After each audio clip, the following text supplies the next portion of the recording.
और बड़ी खबर सामने आ रही है दिल्ली से, जहां पर बिजली के बिलों पर सियासत तेज हो गई है। आम आदमी पार्टी के दफ्तर का घेराव कर रही है दिल्ली कांग्रेस।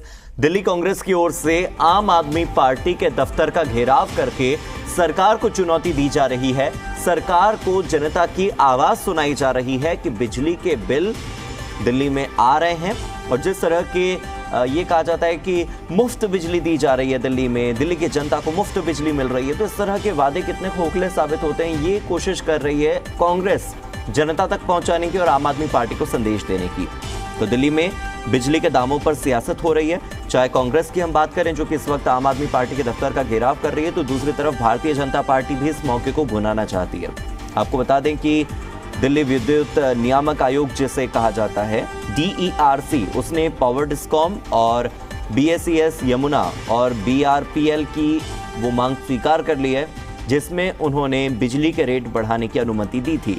तो बिजली के रेट बढ़ गए हैं। दिल्ली में बिजली महंगी होने को लेकर अब सियासी संग्राम छिड़ चुका है। पावर परचेज एग्रीमेंट कास्ट के तहत 10% बिजली महंगी होने के बाद अब सभी प्रमुख सियासी दल इसके लिए एक दूसरे को जिम्मेदार ठहरा रहे हैं। मेरे सहयोगी तरुण मेरे साथ जुड़ गए हैं। तरुण, आप ये बताइए कि कितने दाम बढ़े हैं? पहले दिल्ली में क्या बिजली के दाम हुआ करते थे, अब क्या दाम हो गए हैं? खास तौर पर वो वर्ग जिसके लिए दिल्ली सरकार ये वादा करती है कि आपके लिए बिजली फ्री है, क्या उनके ऊपर भी इसका कोई असर पड़ेगा? को बचाने के लिए कांग्रेस पार्टी साथ खड़ी नहीं होगी, मैं कहना चाहता हूं।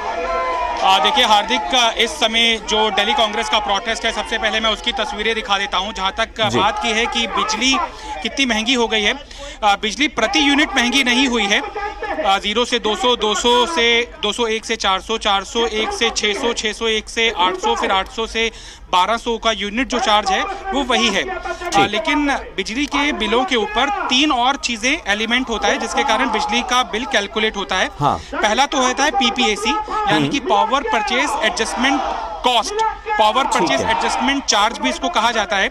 ये बिजली कंपनियों का जो वित्तीय घाटा होता है उसको एकोमोडेट करने के लिए ये उपभोक्ताओं के ऊपर लगाया जाता है। और ये ऐसा नहीं है कि पहली बार केजरीवाल सरकार के वक्त लगाया गया है, शीला सरकार के वक्त भी ये लगता आया है, ताकि बिजली कंपनियों का जो घाटा है उसका एक मुश्त भार उपभोक्ताओं के ऊपर ना पड़े। धीरे धीरे उन उपभोक्ताओं से PPAC के माध्यम से बिजली कंपनियों का वित्तीय घाटा कम किया जा सके। इसके अलावा एक फिक्स चार्ज का एलिमेंट होता है, वो भी दिल्ली के उपभोक्ताओं को भुगतना पड़ता है। साथ ही साथ पेंशन सरचार्ज भी दिल्ली के उपभोक्ताओं को देना होता है। लेकिन दिल्ली के अंदर चूंकि 200 यूनिट से नीचे तक बिजली का जो बिल है वो बिल्कुल माफ है, लिहाजा जो अगर आपका जीरो बिल आएगा तो जीरो को किसी भी डिजिट से मल्टीप्लाई करेंगे तो उसका जो हासिल है वो जीरो ही होगा। यानी कि अगर 200 यूनिट तक आपका कंजम्पशन है तो उन उपभोक्ताओं को घबराने की कोई जरूरत नहीं है।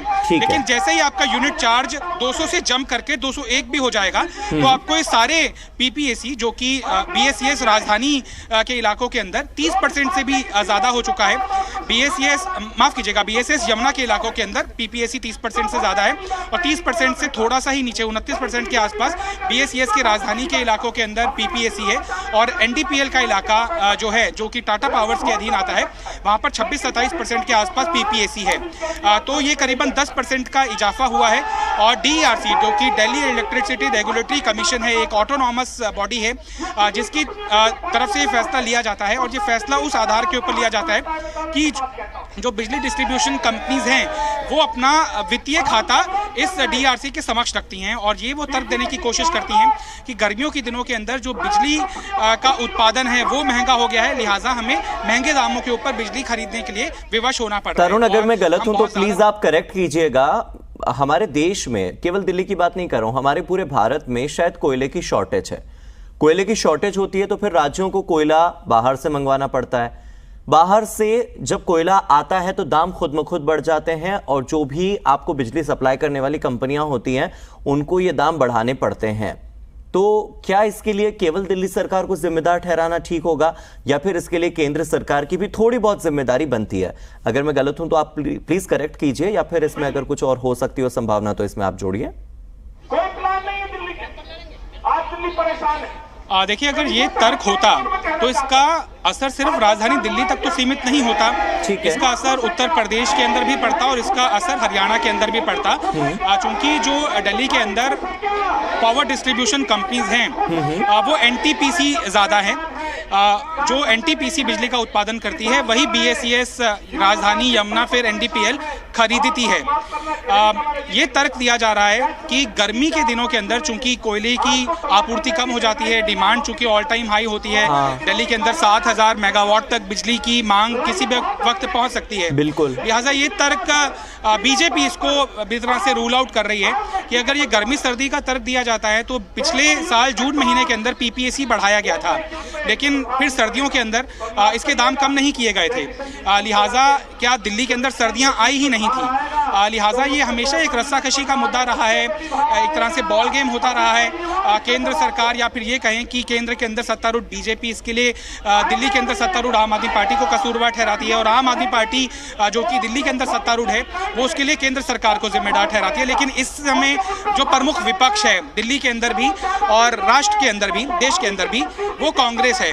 और इसी तरह से सड़कों पर संग्राम के जरिए कांग्रेस पार्टी इस मुद्दे को भुनाने की कोशिश कर रही है। दिल्ली कांग्रेस के जो अध्यक्ष हैं अनिल चौधरी, वो लगातार लोगों को और अपने समर्थकों को ये समझाने की कोशिश कर रहे हैं कि यहाँ पर अपने दर्शकों को हम ये बता देते हैं कि कैसे बीजेपी भी आरोप लगा रही है और कांग्रेस भी आरोप लगा रही है।